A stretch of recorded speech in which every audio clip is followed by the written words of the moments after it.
additional funds in areas like recruiting, in areas like intervention. As a mayor, I've had the chance not just to have experiences with my own police department, but I've done ride-alongs in Los Angeles, Baltimore, Washington, and a number of other American cities. In each of those, you're hearing from people and mayors and leaders that are saying that this support has been key in terms of making our cities safer and making sure that everyone in our community has police officers, but has police officers who have the time and have the opportunity to get involved in our neighborhoods each and every day. So I thank the President for giving us this opportunity with the American Rescue Plan. I look forward to our conversation this afternoon, where we'll continue to talk about how we can work together, police, politicians, so many other folks in Washington, in terms of making sure our cities stay safer, rather, as we go into the summer. Thank you so much. Good afternoon, everyone. James White, Detroit Police Chief. I took the role of Police Chief in Detroit June 1st of last year after serving 24 years in the city of Detroit, having gone through bankruptcy in Detroit, retiring to take a job with the state, and then coming back to lead this great department of some of the hardest working men and women in law enforcement. Certainly a humbling and honoring experience for me. Coming back and recognizing what's happening in our country with law enforcement, police chiefs, police departments have to be innovative. You cannot arrest your way out of crime. There has to be community services, community programming, mental health support, and a number of other different programs. Having been an assistant chief at a time when Detroit went through bankruptcy and knowing what that felt like, I'd much rather be the chief when there's the type of investment that we see from the American Rescue Plan for cities like Detroit. It's enabled us to do a number of different things. Number one, put officers in high areas of crime, put officers around our city where we are looking at statistically gun violence being higher in those areas than in other areas in our city. But in addition, is to provide our officers with state-of-the-art training, being able to develop training protocols based on best practices and use our training facility and bring it up to standards that are necessary in this day and age in law enforcement, making sure that our officers are best equipped to deal with the programming and the issues that we're seeing in our community. One of the most exciting programs that we have is our crisis intervention training and our crisis intervention cars. When I took this role, we had crisis intervention officers in 3 of our precincts. I'm happy to say that today, as a result of the American Rescue Plan dollars, we're able to put it in 6 of our precincts. And by the end of the year, we're hopeful that we'll be in all 12 precincts. And what that does for us is provide a very specific layer of safety, not just for the officers, but for the citizens who are in mental health crisis, by having a trained mental health professional on that car with a trained officer who is trained in mental health intervention.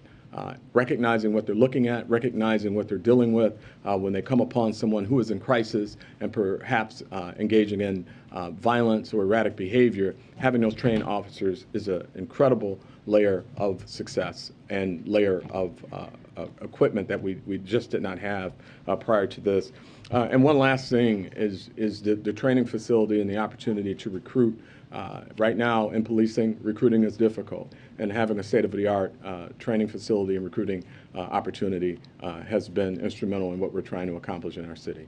So with that, thank you. All right, go ahead. Mayor, it's good to see you again. The Missouri General Assembly just passed a bill just now that increases the percentage of Kansas City's budget that needs to be spent on policing. What's your reaction to the bill, but more importantly, what's your reaction to them passing it while you're here on this very topic? I think it's always important to have locally driven solutions to local problems. I think that's why the American Rescue Plan was so helpful, money coming directly to cities and to states so we could solve public safety problems. I do not think necessarily that someone in outstate Missouri has better answers for policing than somebody in the core of Kansas City. And what we've been able to do, both with American Rescue Plan funding and our collaboration with folks at the state and federal level, is come to solutions like more officers that my friends in the legislature and the governor are asking for. And so I do not support anything that takes away our ability to work with our local police department and neighborhood leaders in terms of how we get to better solutions for violent crime. This administration has often talked about funding the police as crucial to not just lowering crime, but also for police reform. I heard talk about crisis intervention training, but did any of the ARP investments that you allocated also go towards implicit bias training or programs that require diversifying the rank and file or active bystander training? Anything that specifically goes towards accountability or oversight? Yeah, I'll take that. And so in Detroit, we're in a process right now of building out. I've just hired a diversity, equity, and inclusion director. We're constantly looking at our policies. It's enabled me to incorporate a number of different components of diversity, equity, and inclusion, which we already have, but just expanding out and recognizing that we can make improvements. We've been able to do that. Did that come from funds? What it came from was the fact that we did not lose money or we didn't have a budgetary shortfall. So we're able to do some things without losing the dollars if we did not have the money. But that's essentially like you're talking about a coordinator, somebody that's hired on to. You're talking about really a process, because for us, it's for all of our officers. There's a coordinator, and then there's a programming from that coordinator that goes out department-wide. And do you see that as kind of the main method of accountability when it comes to ARP investments, or No. a program that enforces accountability? No, I mean, that's just one of many. When we talk about community engagement, we can't fight crime without our communities. Communities have to have trust. They have to believe in police officers. And certainly this is a time where police trust is super important. And so when you talk about transparency in policing, that's what these training opportunities provide us to look at best practices, to be innovative, and to work on transparency with community. Last one, Brian. Thank you. Just to follow up on that a bit, going forward, in your community and other communities like yours, what do you think is the most needed, underfunded need that you have going forward? Among everything, Yeah, among everything we were just talking about. in terms of community trust, I think there was a reason that both of us have talked about recruiting and retaining officers. We want officers that actually have the time to be engaged in communities, time to actually interact with neighborhoods, times to get known by people in the neighborhood. In most cities in America, you're not catching people say, we want to get rid of all the police. In fact, I've caught very few people who have said that. They said they want the way they interact with police to be different. They want somebody who has time to do community interaction. That's why these investments, in my opinion, are so important, because then you build up community trust, which helps you solve crime. It helps you actually build the relationships that you need to long term. And so there's not a single kind of magic program that I think works in terms of getting to any of these issues. It's instead making sure that you're investing somewhat holistically in police departments, having enough officers so that you can address things like having an event at the community center, making sure there are people that are following up in neighborhoods, making sure that you have social workers in departments, which many of us have. And that's where these funds, I think, are largely helping us invest in areas where without them, we'd be laying off police officers, cutting social programs, cutting everything that's actually needed to get people to trust the police more. Do you have one more, Zeke? Go ahead. Thank you. We're sitting here, and violent crime, gun crime in particular, across the country is at an elevated level heading into the summer. We talked about the risk there. When you go to meet with the president in a few minutes, is there any specific requests that you have from him, from the federal government, for resources or tools that your department, your city need heading into the summer? Sure. I mean, certainly, we're only one part of the judicial process, right? I mean, we make the arrests. There's our courts, the prosecutor's office. We have a number of different needs. And then there's the intersection of crime with mental illness. And then we certainly recognize that, we have a literacy problem in our country. And so there are a number of different factors that drive crime. By the time someone commits a crime, there's a number of failed systems that has caused that to happen. So we're not going to simply arrest our last person and solve the problem. We have to do a lot of work. So I'll be talking about those types of investments, community support, which we've been able to do with our Ceasefire Detroit, and provide those community programming, because I think that's super important. Mental health is super important. Engaging the courts at a high level is super important, and certainly supporting police officers and making sure that they're properly trained in some of the areas that we've talked about today. Thank you, Mayor Lucas and Chief Wade, for joining us. Really appreciate it. Okay. Oh, here, I don't want you to. Here you go. I'm sorry. Okay. I just have couple more toppers for all of you. Just really getting it all in on the last day here with the toppers for everybody. The president spoke earlier today with Abu Dhabi ruler Mohammed bin Zayed Al Nahyan to convey condolences on the passing of UAE President Khalifa bin Zayed. The two leaders agreed to honor Sheikh Khalifa's memory by continuing to strengthen ties between the governments and people of the United States and the UAE. I also wanted to provide an update on infant formula and where we are, and some updates on steps that we have taken. Yesterday, we announced a slate of actions to increase safe infant formula supply following Abbott's voluntary recall. The president also spoke to major retailers and manufacturers to hear about what they are doing and what they need to help increase availability. One of the top issues, the very top issue they asked us to act on, was getting states to increase WIC flexibility so they can get more formula on the shelves faster. Basically how it works now is each state has a contract with a manufacturer, whether it's Abbott or any of the other manufacturers, and they want flexibility so that they can, if you use WIC and you get WIC assistance, you can purchase any kind of infant formula. This afternoon, Secretary Vilsack sent a letter to all states urging them to adopt all possible flexibilities in the WIC program. That is actually a step we had encouraged them to do the day following the recall back in February, but some states took the step and other states did not take the step at the time, so this is an extra urging to do that. He directed all states to review their practices, and the Agriculture Department is reaching out to states throughout the day, building on months of conversations. And next week, USDA will follow up on the letter and calls to provide states with help to issue waivers. That's what helps, obviously, consumers, people who have WIC, who are WIC recipients and they go to the store. What we're also doing at the same time to help create this flexibility that these store retailers asked for is today Abbott also committed to provide critical flexibility to states through the end of August in the form of rebates. And that means that these states can plan ahead and they can purchase supply ahead from a range of manufacturers, not just the ones that they have contracts with. This means that families on WIC can purchase any available product in the months to come through August, and states and retailers can plan ahead, as I noted. The FDA also just issued a statement about importing formula from abroad. The FDA committed to providing additional information early next week that will facilitate importation to get more product on U.S. store shelves as soon as possible. And last, we recognize that parents have a lot of questions. Mary asked about this yesterday. I think MJ asked about this too, about where to go and who to call if they cannot obtain formula right now. HHS has just launched a new webpage that provides resources and places that parents can go to obtain formula, including contacts with companies, food banks, healthcare providers. You can find this at hhs.gov/formula. This work is far from over, and in the days ahead, you will hear about new actions we're taking to increase safe infant formula. We'll give you a week ahead. On Sunday, the president will deliver remarks honoring the law enforcement officers who lost their lives in the line of duty in 2021 at the National Peace Officers Memorial Service on the West Front of the Capitol. On Monday, the president will award Public Safety Officer Medals of Valor for extraordinary valor above and beyond the call of duty. Later in the day, the president will welcome the Prime Minister of Greece to the White House, where they will affirm our strong bilateral partnership and celebrate 201 years of Greek independence. The leaders will discuss ongoing efforts with allies and partners to support the people of Ukraine and impose economic costs on Russia for its unprovoked aggression.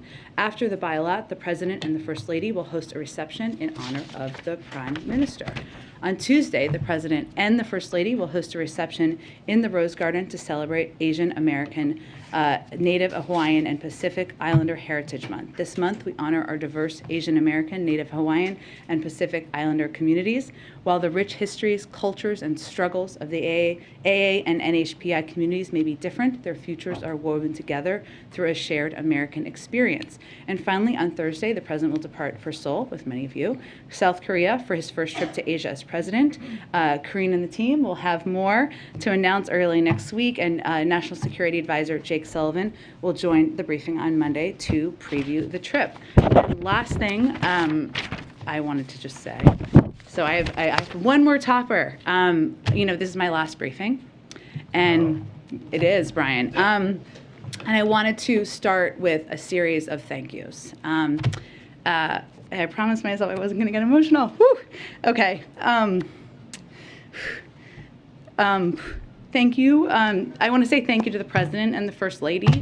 They entrusted me in serving in this role for the last 15 months. And I've talked about this a little bit before, but during my first conversation with them, which was in November of 2020 after the election, I was very nervous when I went to see them in Delaware. And really what we talked about for the majority of our conversation was the importance of returning integrity, respect, and civility to the White House. The small sliver of my job here in engaging with all of you, that does not mean that we haven't let our Irish side show, mine and the President's as well. From time to time, I recognize that. But on my best days, and as I look back, I hope I followed the example of integrity and grace that they have set for all of us and do set for all of us every day. And I'm incredibly grateful to them. I'm not going to get everyone here, but I want to thank, there is a Biden family that is extended and expanded far beyond the Biden named family, and that includes people who have worked with the President and for the President for many years. Ron, Anita, Bruce, Cedric, Kate, J.O.D., Donald and Rochetti, Susan, Deese, Jake, Evan, Annie, Elizabeth Alexander. There's so many others. And the reason I mention them is because part of my job, or anyone's job in this role, is to represent and talk about the policies and the work of any administration. They have integrity, grit, commitment to trying, even on the hardest days and worst days, to make the world better for the American people, and I am very grateful to them. Now, I'm not going to cry about the press team. Whew. Okay. Thank you to the press team. Many of them are here. Some of them are not here because they are taking much-needed days off. It has nothing to do with me personally, I promise. But you all know a lot of them. For those who don't know them, they are incredibly tough, smart, hardworking, and deeply, deeply good human beings, deeply good public servants. And, people always ask me, and I'm sure you guys get asked this too, about whether Washington is rotten, whether everybody is corrupt here and, nothing good happens and we all just argue with each other. And I, having done this job, believe the absolute opposite is true, because I have worked with and engaged with all of these incredible people across the administration and this amazing team, many of whom are here that I get to work with every day.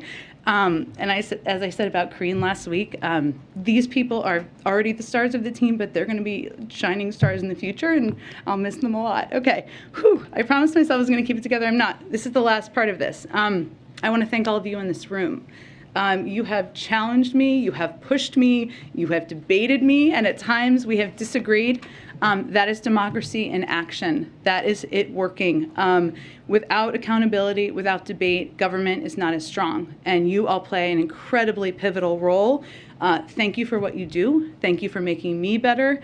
Most importantly, thank you for the work every day you do to make this country stronger. And I am very grateful to all of you as well. So thank you for your role and to the role of your colleagues here and around the world. Okay, with that, Zeke, go ahead. Thank you, Jen.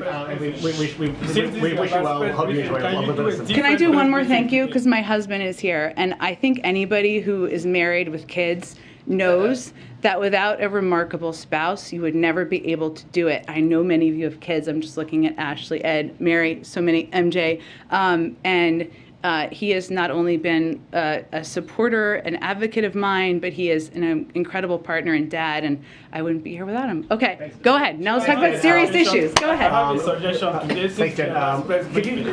Why don't you take questions from across the room? Jen, I have a suggestion today for your last press briefing. Why don't you take questions from across the room? He suggested the administration has been aware because that's what you've not been able to do for the past 15 months. Is there a reason why the administration waited until this week, once the issue was in the public, in the limelight, to take some of these actions that you discussed? There's clearly that website.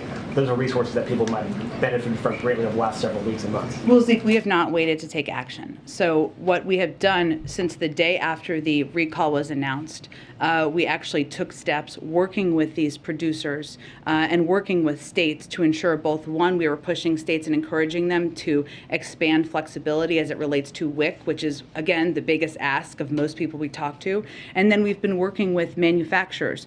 And that has resulted in Gerber increasing production by 50%, on Ricketts increasing production by 30%. And over the last 4 weeks, more production of formula than there was in the 4 weeks prior and in comparison with last year. This is all work that has been underway for the last several months since this recall was enacted.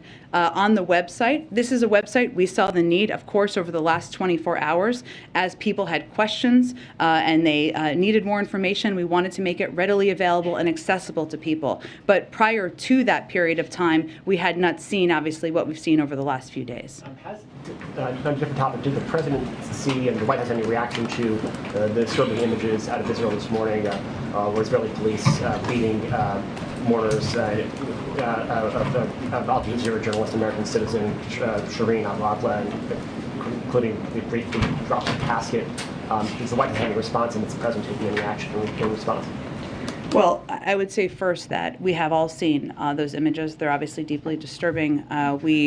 This is a day where we should all be marking, including everyone there, the memory of a remarkable journalist who lost her life. We know that there is, with this disturbing footage from the funeral procession today in Jerusalem, we regret the intrusion into what should have been a peaceful procession. We've urged respect for the funeral procession, the mourners, and the family at this sensitive time. We're also in close touch with Israeli and Palestinian authorities, have been and obviously will continue to be, especially given the images we've seen today. We're not currently involved in any of the investigation, but we are working to bridge cooperation and available to provide assistance as needed. Finally, is there a reason why the president's meeting with King Abdullah this morning was not open to the press? Usually the president's meeting with foreign leaders are open to not being asked questions. I understand completely. It's a private meeting. It wasn't meant to be a bilateral meeting of discussion. They've known each other for some time.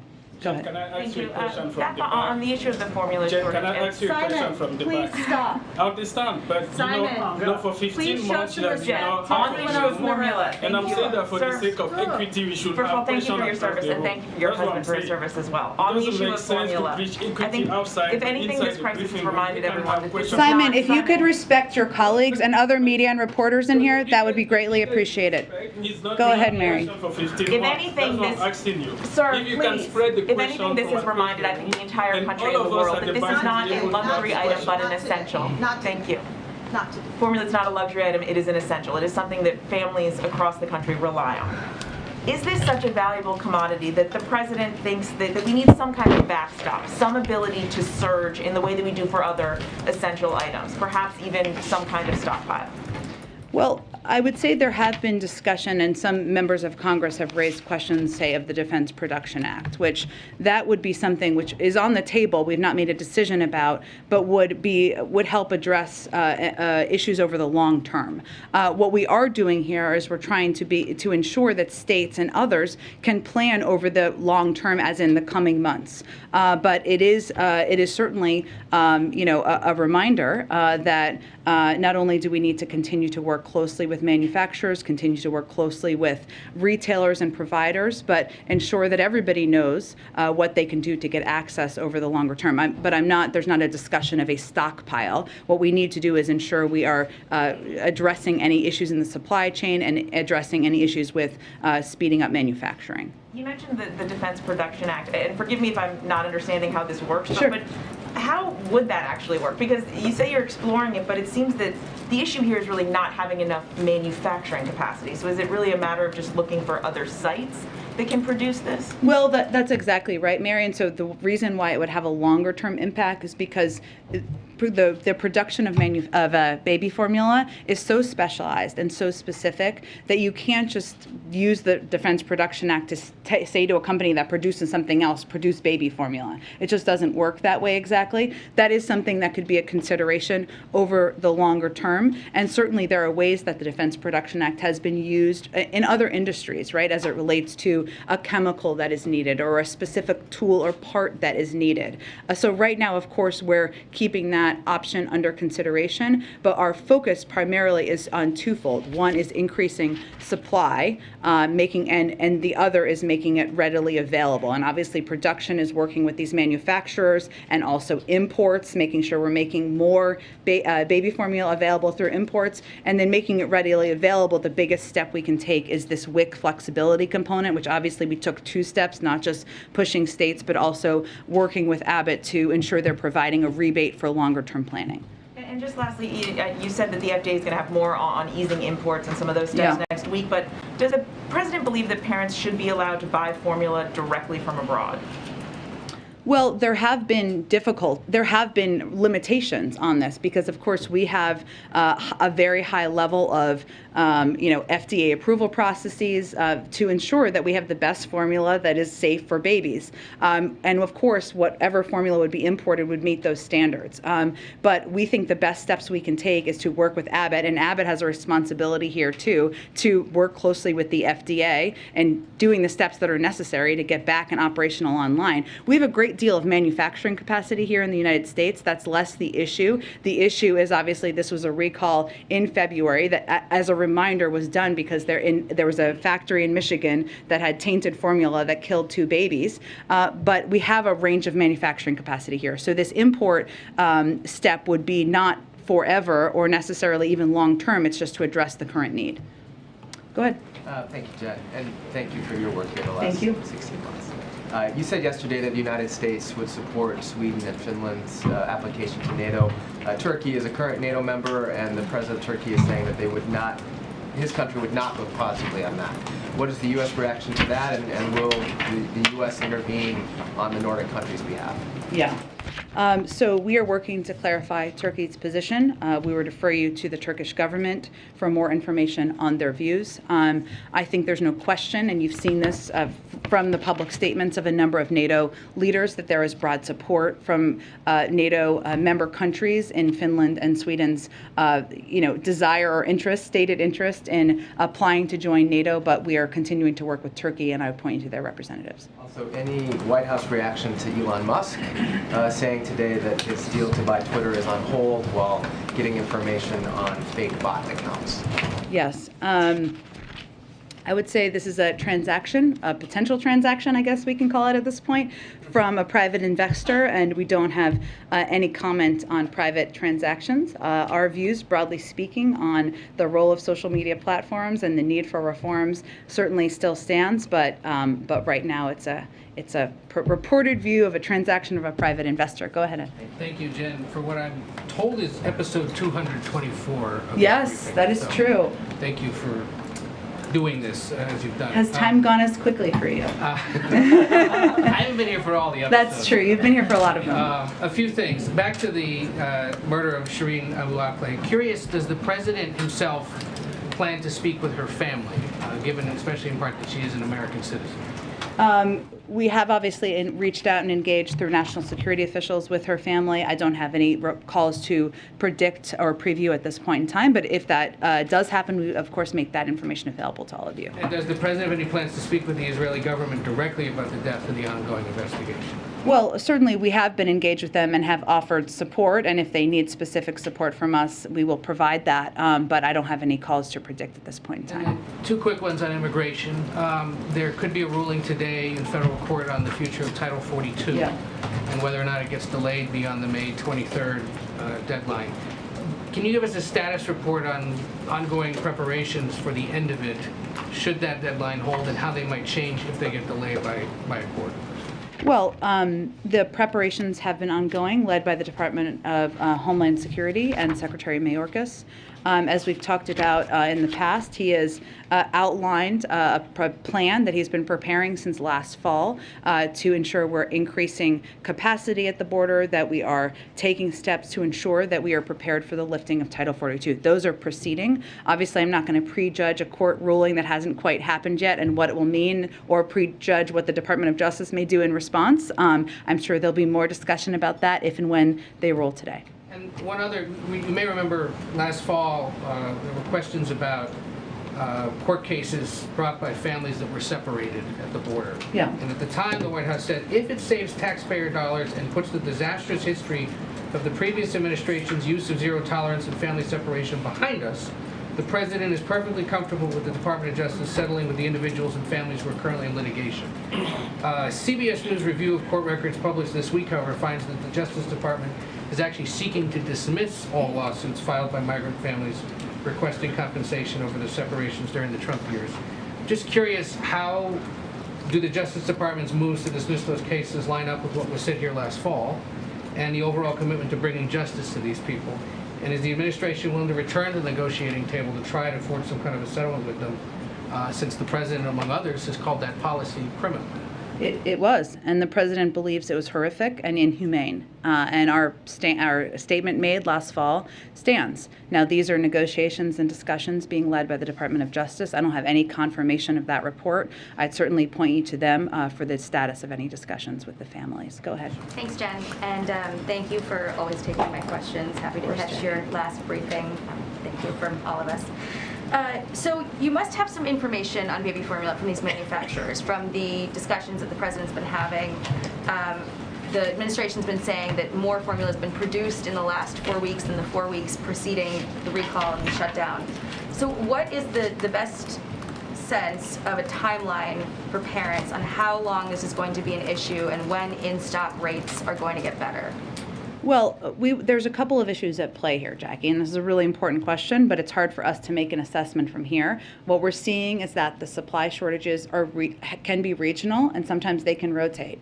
And sometimes the issue at play here is that bigger retailers have a more streamlined process for stocking the shelves than smaller retailers. Now, a lot of people go to stores in their community to go buy baby formula, and it may just be that there's a bit of a delay in stocking some of those shelves. It is certainly a good sign and a positive sign that there has been this increased production from these other retailers, and our hope is also that because there's going to be more flexibility with WIC and the ability of WIC recipients to purchase different kinds of formula and enabling many people who are maybe waiting for their states to make that decision, and also that states will have this rebate opportunity, will provide the incentive to further provide flexibility. That will also help, and of course imports. So we're working to not just address, we've been working to address for months, but we're working to make this, ensure that there is greater supply, consistent supply on the shelves as long as possible. Now what we know, and I know from feeding formula to 2 kids, is that typically you have one formula that you give your kid, right? And so the challenge here is also for parents when they're reliant on one formula, and maybe their child has certain needs because they're sensitive to dairy products or other products. And so the other part of this that we're trying to address is providing these resources so that if people have questions about what kind of formula they can take as an alternative, like the ones that will be imported are not necessarily formulas that people know, but there may be ones that are parallel to the formulas that people are taking or giving to their children. So we are working on every lever here to expedite addressing this and to ensure that when mothers go to the grocery stores in the coming weeks, that they will see the shelf stocked. And I did just go through the HHS website that you guys put out. And one of the suggestions for emergency situations would be to call your pediatrician, see if they have in-store samples or in-office samples, or go to the local food pantry. Clearly, you've outlined this as, there's going to be a range of sort of timelines depending on where you live in the country and where you shop. But say for big box stores, I mean the Walmarts and Giants and Kroger's, can you give us sort of a ballpark window for just realistically how many weeks or months parents are going to be having trouble finding it, or in-stock rates would start to improve? Let me first say that the reason we suggest calling your pediatrician is because of this question I just touched on. Because when you're feeding your child formula, typically they don't recommend changing formula necessarily, but there are ways to do it. And if your child has specific needs or is intolerant to certain ingredients, a pediatrician can help advise on that. But obviously there are a lot of other resources through public health sites as well. I would say for the bigger retailers, some of whom the President spoke with yesterday, their number one biggest ask was the flexibility on WIC. And their feeling was that that would help them take steps, given the increased supply of these other manufacturers, to help stock the shelves more quickly. So you guys aren't comfortable giving any sort of ballpark window of time, basically? As quickly as possible is our objective, Jackie, but it's going to be different store to store. Okay. And then one more also on baby formula. It seems like when there's a crisis, you often call on the FTC to look at price gouging. I recall this administration doing that with gas prices. It didn't seem to really bring down gas prices and did not increase supply. How is it going to be different this time around with baby formula, and how quickly are they going to be cracking down on people who are hoarding, and that, what are the ramifications? When are we going to see that play out? Well, the FTC is an independent agency, so by us calling for them to look at price gouging, they obviously haven't taken a step on oil companies, otherwise you would be fully aware of it. But it is something that we can all watch, even as non-economists and even as non-oil experts. When the price of oil goes down, the price of gas should go down, and that is not what we have seen consistently.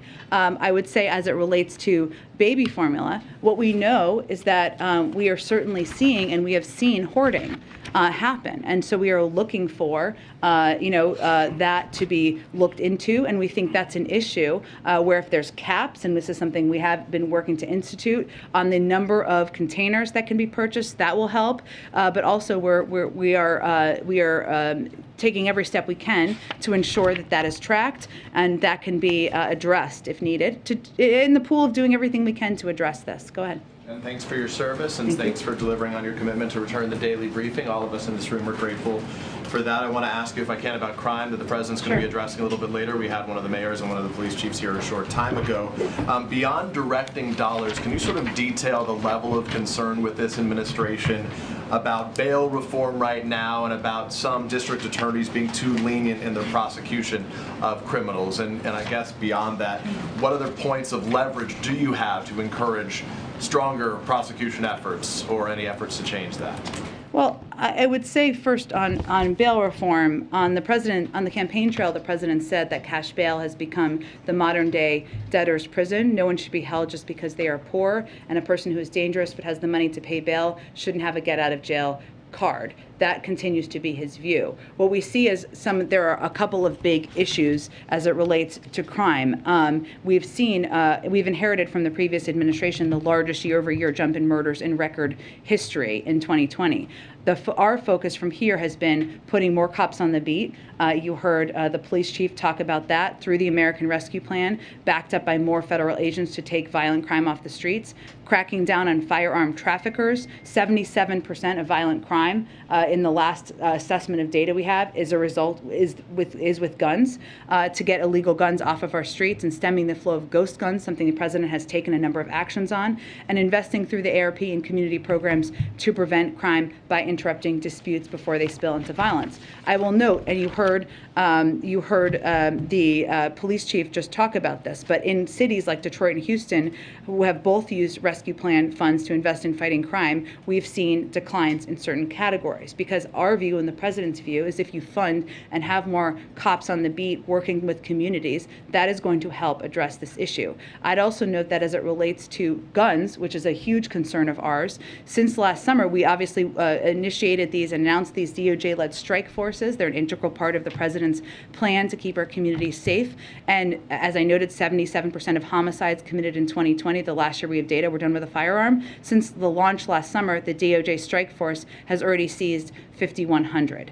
And one of the steps that can be taken is, of course, to confirm Steve Dettelbach, a very qualified person to lead the Bureau of Alcohol, Tobacco, and Arms. And the president has also called for an additional $30 billion in new funding in his 2023 budget to fight crime. And that is a step that he is hopeful there will be bipartisan support for. A lot of questions in the room, so I'll limit mine to two today. The other one is about ASEAN that's here. What commitments has the president secured from the leaders of ASEAN to condemn Russia? Well, there will be a communique that comes out later this evening. I know communiques are very exciting to everyone, but there will be interest. I'm certain in this one. I will say, Ukraine and Russia would not typically be a major topic of discussion at ASEAN, right? You all have covered them before. You've visited, you've traveled to cover ASEAN summits, and it certainly will be a topic of discussion and was last night and will continue to be today. So there will be a broad discussion of Ukraine and Russia. The United States in these meetings will continue to lay out our approach to Russia's unjustified and illegal war. We believe the ASEAN leaders are very interested to hear more about our approach, both where things stand and in terms of the next steps. We expect that the leader statement will also have a reference to Ukraine in it as well, but that is still being finalized in the coming hours. Go ahead. Will President Biden address the abortion rally tomorrow? He has no plans to address the rally tomorrow.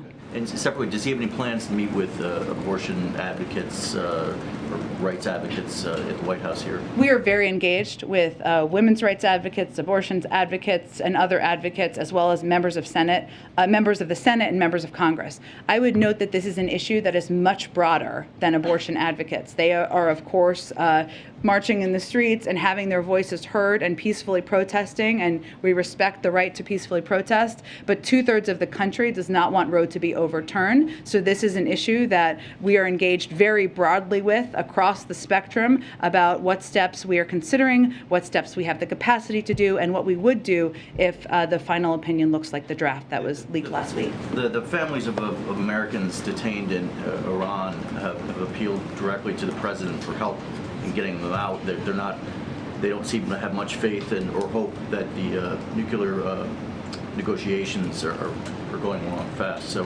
is he receptive to that? Is there an effort ongoing to free those people? There is an ongoing effort led by our negotiating team from the State Department to bring every American home who is detained or held in a country and wants to be, of course, home with their families. It has always been a separate channel than the Iran nuclear negotiation talks. It is not in the same channel, but certainly the president is committed to and will do everything possible to bring Americans home who are detained in Iran. Go ahead. A question of Brittany Greiner. Does the White House have a response on her detention being expanded? Yeah, there was a report on that this morning. So I would say first that, while we don't have a comment on this specific development, I would just reiterate that the Russian system wrongfully detained Ms. Greiner.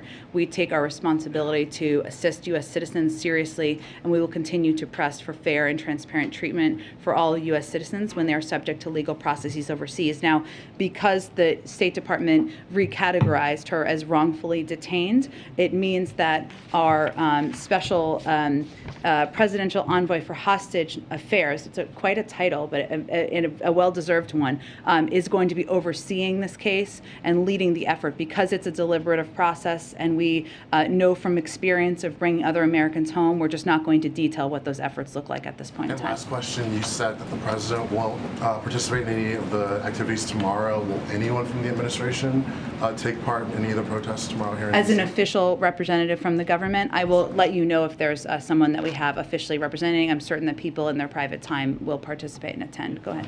As we sit here, there doesn't look to be a lot of appetite right now for more COVID funding in Congress. There have been warnings, of course, from the White House about what that will mean. Are you able to say what the plan B is? If there is no funding, is there money in the couch cushions to order the stuff that you say you're not going to be able to order, or when? Can you give us an update on when things will start running out in the coming months? Sure. Well, I would say there is no plan B. While there is, a limited amount of funding that we have to work with, it's very limited, and it will require us making tough choices about what remaining tests, treatments, and vaccines we can get.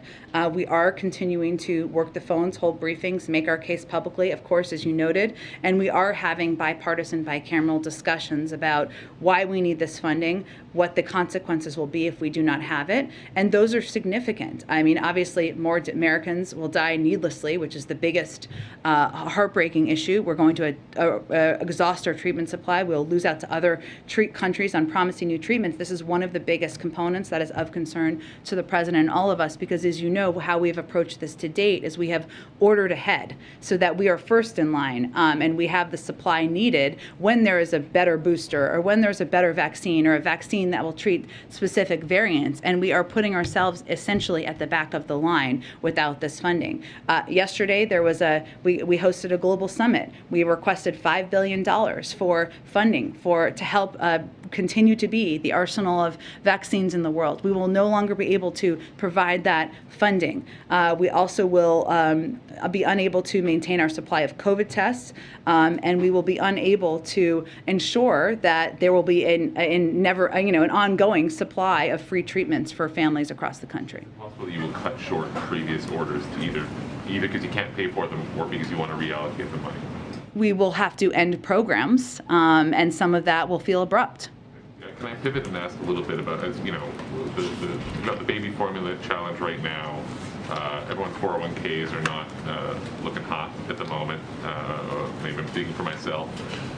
Consumer sentiment today hit a fresh low since 2011, at its lowest point since then. Inflation, of course, is high. Gas prices are surging again. There's a sense right now that there's a lot of challenges in the economy in the U.S. What do you say to voters who are frustrated by that, and in particular those who voted for this president because he sort of promised to be a sort of capable steward, in contrast to the previous presidency? That was sort of the pitch that he made to voters. Well, I think first we would say to families, we understand there are challenges you're dealing with every day. Costs are too high. It is too expensive to fill up your gas tank. Food is too expensive at the store.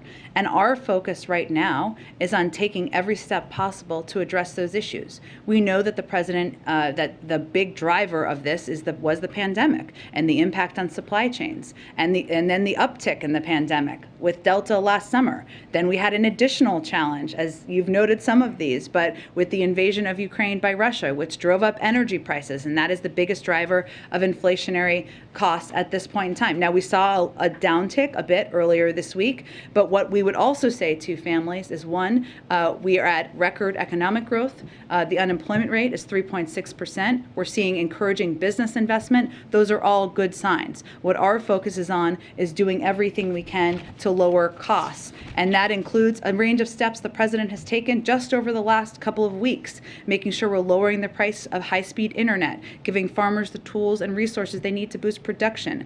We're also, he led the release of 1 million barrels of oil through the Strategic Petroleum Reserve, issued a waiver for E15 gasoline, so thousands of gas stations in the Midwest could have an additional 10 cents cheaper option at the pump, fixed the family glitch. He is mindful and focused on doing everything he can to give people breathing room and lower costs. And what we'd say to Americans also is look at the alternative. We all acknowledge inflation and cost is a challenging issue. What is the Republicans? What are they presenting as the option?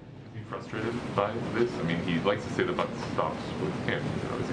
Things aren't working. Is he frustrated with the circumstances? Is he frustrated with his team? Is he frustrated that he hasn't been able to get them under control? I would say when you've served, as the president has, as vice president for 8 years, you're pretty clear-eyed about the fact that leading the country means that the buck stops with you and that every challenge we face is on your desk. And he's very aware of that. Go ahead. Yeah, you've said that some states have not done this WIC waiver. Which ones? I can see if we can get you a rundown. That was not meant to be a naming and shaming. There are some states that just didn't take that step when the recall happened, and we encouraged them to do that in February. So today is an opportunity for the Secretary of Agriculture to say, now's the time to do this. If you want to make sure that people in your state who benefit from WIC are getting helped, this is the way to do it.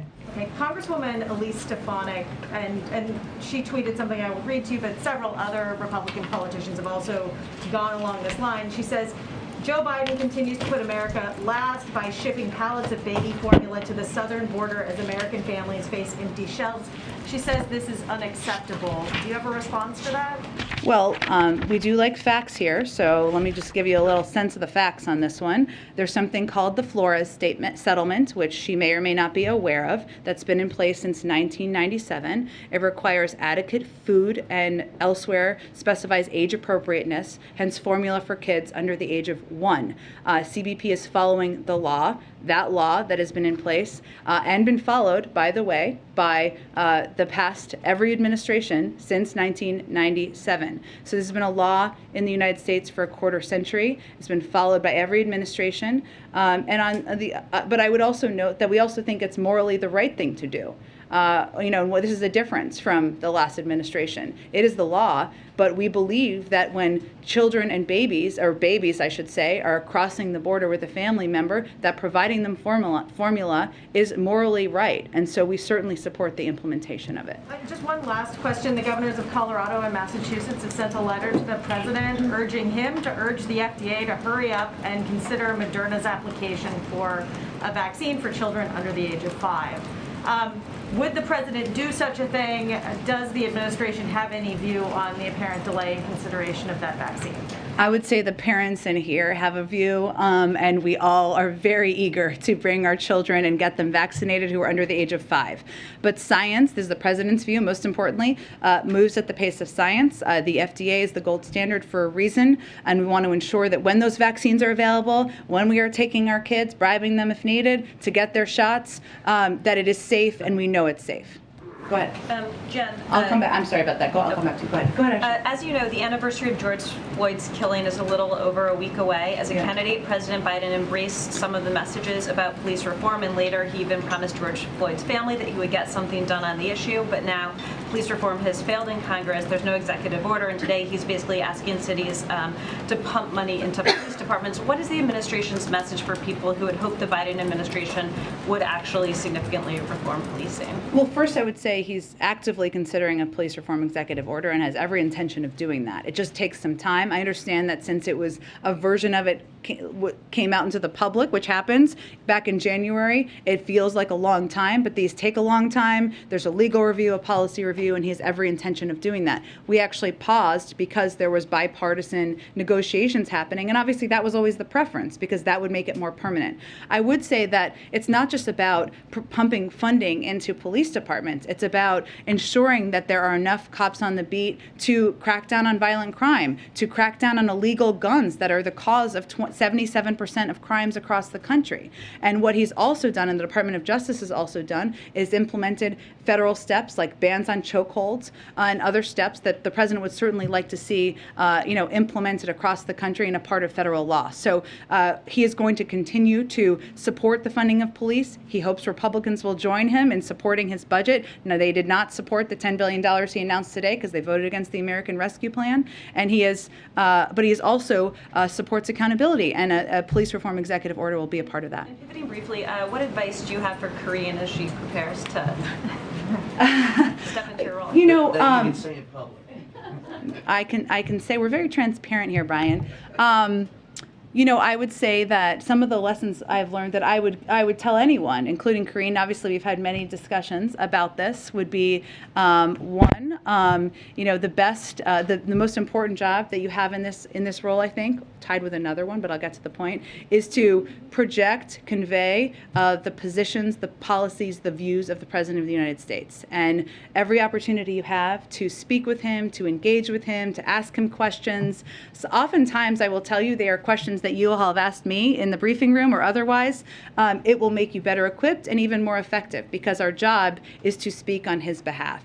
The second thing I would say, and in my heart I'm a bit of a policy nerd, but I would tell this to anyone, is that the more you know about policy issues and the more you can go in depth on it and spend time digging, pushing, and questioning the policy teams, the better able you will be to answer tough questions, to answer the 12th question, and hopefully provide information to the public. And the last thing I would say is that it can be repetitive in here from time to time. That's not a critique. You are all doing your jobs. But in the age of social media, always provide the context and all the details because you never want to be a meme with one line. That would be my treat. But otherwise, be yourself. And Corinne, as I said last week, is going to bring her own magic, her brilliance, her style to this briefing room. And always, for anyone who comes after me or Corinne, it's to continue to make it better and do better for the president and the American people. Yes. Expect that under Corinne there will still be daily briefings? I will let her speak to that. Yes. But yes, that is the plan. Go ahead. Thank you, Jen. The $10 billion that's being announced today, where does the president and the White House does the president see that as something to kind of celebrate? When I look at the original pool and I realize it's an initial tranche of $350 billion, and I know there's different kind of competing priorities here, I'm wondering if the White House sees today as sort of another call to action to states to spend even more on police departments? That's part of it. Or is this kind of saying, is he impressed by that they've already spent all this money? Well, I would say part of it is he thinks that it's important that it has been spent, and we have seen the impact of it in some states, that I mentioned, Detroit and Houston, for example. But part of it is also about the need to spend more. We know $245 billion is what's been spent to date, so there is more funding left from the American Rescue Plan package, and certainly he thinks keeping communities safe, making sure police departments have the resources they need is an important way to spend the money. I just have a quick clarification on the DPA too. You said the administration is considering the DPA to ramp It's up. one of the options under consideration, sure. I think there's two titles under DPA. One would prioritize contracts and say, companies, you need to develop this. Another would allow the federal government to distribute loans, to distribute actual money to companies so that they can ramp up manufacturing. Is the administration considering that title of DPA to actually give money? There's also options beyond that about the use of there's a range of ways you can use DPA, so I don't have specifics about how it might be used. I would say that we are already working, and we have been working with manufacturers to increase production, so that is already effectively happening. And the challenge, which I mentioned before with baby formula, is that it's complex, and you can't just say to a manufacturing facility that makes cereal, you need to make baby formula now. So it's a bit challenging and different in that regard. But it is an option. There are a range of utilities and ways you can use it, and it remains under consideration. So it's already happening. It's already happening. Title III is already happening? No. We're already working with manufacturers to increase production. So that's one of the the aspects, or one of the ways to use DPA, but we're already doing that effectively. So that was the point I was making. Go ahead. Hey, Jen. Thank you. The FDA commissioner a little while ago said that he intends to announce plans next week to help streamline the import of baby formula into the U.S. Is there anything you can preview for us on that front and maybe explain some of the hurdles that currently exist that this process would be fixing? Sure. Well, right now, every kind of baby formula that's made in other countries is not allowed to be imported here necessarily. So it's cutting red tape and easing those restrictions. Now, as I noted a little bit earlier, what that may mean is that when moms go to the grocery store, they may see a form of baby formula that they have not seen before, and they may have questions about what that is and can I feed it to my baby. That's why we have a range of resources and hotlines that people can call to get those questions answered. But overall, what it's trying to do is provide more supply so that there can be a range of options and a range of supply on shelves so that mothers don't have to fear not being able to have formula to feed their children. And I know you said that the administration has been on top of this issue since this issue emerged with the Abbott plant back in February, and you've been working on this issue since then. So can you explain why something like this, in terms of streamlining the import of products, wasn't done sooner, wasn't done before parents arrived at the supermarket to find empty shelves? Well, we believe that part of what's happening right now is that there was supply that a lot of the larger retailers had, and it was kind of 6 to 8 weeks where they had that supply and they haven't been able to restock it quickly enough. But we would not be where we are with Gerber increasing production by 50% or Ricketts increasing production by 30% had we not been working on this from the beginning. And I would note that what the retailer said yesterday they need the most is these flexibility on WIC, because that's where they see the challenges coming up. So that is actually something we did the day after, and something that we're continuing to push states to do. Is there more you think you could have done sooner? Well, look, hindsight is always 20/20, but I would say that we have what's important to note as much as this wasn't being reported on because people were not seeing shortages at the stores as much, there was an announced recall back in February, right? And there were steps we have been taking every single day since then, with the FDA in the lead, to help address any potential shortage. And lastly, just a quick follow-up on your comments about the images we saw in Israel today. You said that You called these images deeply disturbing of Israeli police beating mourners who were carrying this casket. You said that we regret the intrusion. Do you condemn these actions by Israeli forces, and do you believe that they had any justification for actually beating these mourners and these pallbearers as we saw in these images? I think when we said they were disturbing, we obviously were not justifying them, but I think I will leave my comments at what I said. Go ahead. Thank you, Jen. I wanted to ask two quick policy questions here. On the House floor earlier today, the Democratic Majority Leader, Steny Hoyer, said, quote, "It is unfortunate that in a time of war that we spend all the time blaming our own president." Just a clarification, it's not the White House's belief that we're at war or we're engaged in any kind of conflict?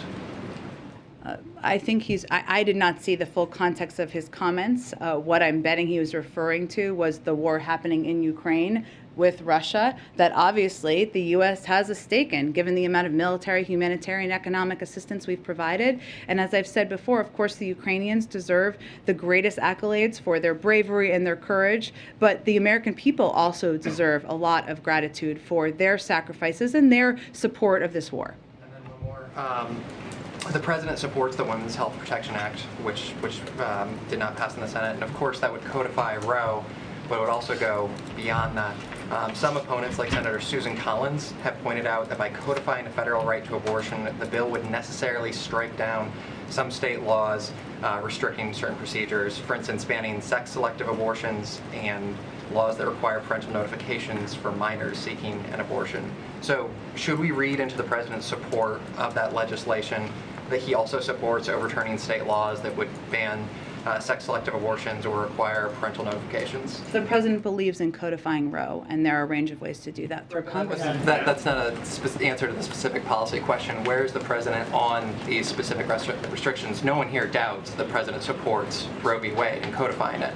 But there's allegations that this proposed bill goes farther. So where does he stand on this specific? The bill failed. The president supports the bill. Go ahead. Jen, thank you. Go ahead, Nadia. Go ahead, and then I'll go to you, Edna. Go, yeah. Ladies first. Thank you, Jen, and thank you for your service, and good luck with your Thank you. I have a question and a follow-up. On the question, the Russian ambassador to Vienna said today that under different circumstances, Russia probably could have provided its good offices to the two sides, but not now, referring to the Iran talks. And the EU chief, foreign policy chief, said that there is enough positivity for the talks to resume. Do you believe that Russia is an obstacle to going back to the deal? And do you think that there is actually a chance that we can go back to it? Well, I would say that our view on the deal is that Iran needs to decide whether it is going to continue to insist on extraneous conditions and whether it wants to conclude a deal or not. We believe that concluding a deal would serve all sides' interests. But while we have certainly condemned the actions of Russia in Ukraine and the actions of a war criminal in invading Ukraine are the biggest obstacle to an Iran deal moving forward as Iran. And I want to follow up with my colleagues mentioned about Shireen Abu Akleh. And I want to emphasize she is an American citizen. Yes. You know, when American journalists are killed in Ukraine, nobody waits for investigation. They pinpoint their, hands to the Russians. Why Israel get away with this? Why not calling for an independent inquiry? Since Palestinians do not believe that Israel is capable of investigating itself. I mean, this journalist was fully covered in a vest, in a helmet, yet she was targeted under the ear. That means it's a professional job by a sniper. And many people believe that it was an Israeli soldier who shot her. Well, as we understand it, there are investigations by both sides. We've offered our assistance to the Israelis, to the Palestinians, and we are prepared to provide that should they want it. Go ahead. Thanks, Jen. Two questions. One, do you have a comment on the Texas Supreme Court ruling allowing state officials to conduct abuse investigations of parents of transgender kids? I have not looked into the specific court case, but I would tell you that any efforts to discriminate against, to bully, to put transgender kids at risk would be something we would oppose. But I would have to check out more about the specific court case. On the Summit of the Americas, you've mentioned it a couple times that invitations have not gone out yet. Yeah. It is assumed that the president of Mexico, the president of Brazil are invited. you recognize Juan Guaido as the interim president of Venezuela. Why is it not assumed he's getting invited? Why the mystery? There are a range of conversations going about the final invitation lists. I just don't have a final conclusion on those, and as soon as we do, we will make those information available to all of you. And then just to bookend our time at the State Department, I wanted to ask you about Israel. A broader question on how the president seems to be the first in the modern era not to put quite an emphasis on solving the Israeli-Palestinian conflict. He has not appointed a special envoy for the conflict. He has assigned the portfolio to a top administration official. What should we read into that? What priority is it of his, especially as we see these images coming out of Jerusalem today, to personally get involved in dialogue? I would say first, as it's always been the case, any envoy would be working out of the State Department. It was the case when I was at the State Department, and we knew each other there. And certainly, you've seen the Secretary of State and also the President talk for decades about the need for a two-state solution, how that is the only viable way to end an ongoing conflict in the region. And I would certainly say that remains his view, remains his policy. And but I would point you to the State Department for any updates on negotiations or on engagement. Go ahead. I have a follow-up on Brittany Greiner. Does the president have plans to meet with Brittany Greiner's family, like he met with Trevor Reed's family? We are in touch with her family, but I don't have any planned meetings to preview for you at this point in time. And then I have a follow-up on Title 42. Sure. I know a judge's ruling hasn't been made yet, but if he does rule to sort of continue to temporarily delay Title 42 from being lifted, does the Biden administration plan to appeal that? That would be an announcement made by the Department of Justice. One more question just regarding that. You know, it seems that the Biden administration has been challenged by the court several times on, you know, immigration efforts that they've tried to overturn from the previous administration. I guess what concerns that does the administration have that this will continue as, you know, immigration is pretty much a pretty big policy, you know, that the Biden administration and President Biden himself has said that he would try to overturn some of these policies that were implemented under the previous administration. I guess, how does the president feel about some of these sort of roadblocks that the administration keeps hitting, you know, with judges and the courts not allowing or further delaying? Well, I would say the biggest roadblock is the fact that the president put forward an immigration bill on his first day in office, and we haven't been able to move it forward. And there have been efforts to move it forward through the Senate, through the reconciliation process. There have been efforts to try to engage in a way. We're very open to engaging, have been very open to engaging in a bipartisan way. There are aspects of his proposal, many aspects that should not be controversial at all. You know, the effort to invest in smarter security, to fix our broken asylum processing system.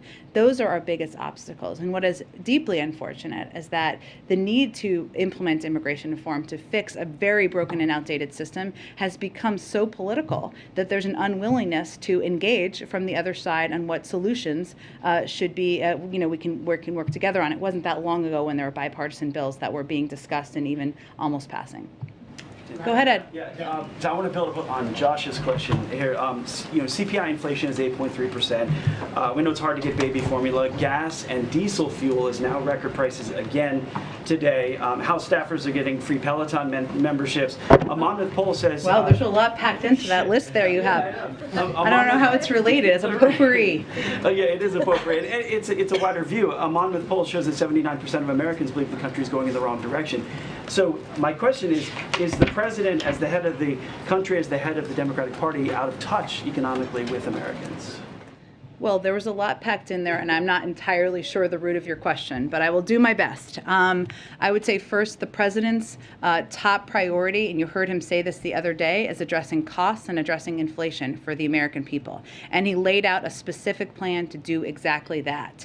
And he has taken a number of steps to do exactly that, including lowering the cost of the internet, ensuring we're taking every step we can to bring down the cost of gas, taking steps to ease the supply chain. Something's been been working on from his first day in office. And he has proposed and advocated for and continued to fight for a reconciliation package that will lower significant costs for the American people. I would say the contrast here is what the other side is offering, which, as you've heard me say many times, but it's worth repeating, is a plan by Chairman Scott that would raise costs on 175 million Americans who make less than $100,000. So I would say for the American people, what they can know and understand is we all agree inflation is an issue. We all agree costs are too high. The question is who has a plan to address it. But on gas specifically, the Interior Secretary testified before the House Appropriations Committee that there was no plan to go forward with a 5-year plan for oil drilling in the Gulf. They need that plan in order to open up leases down the road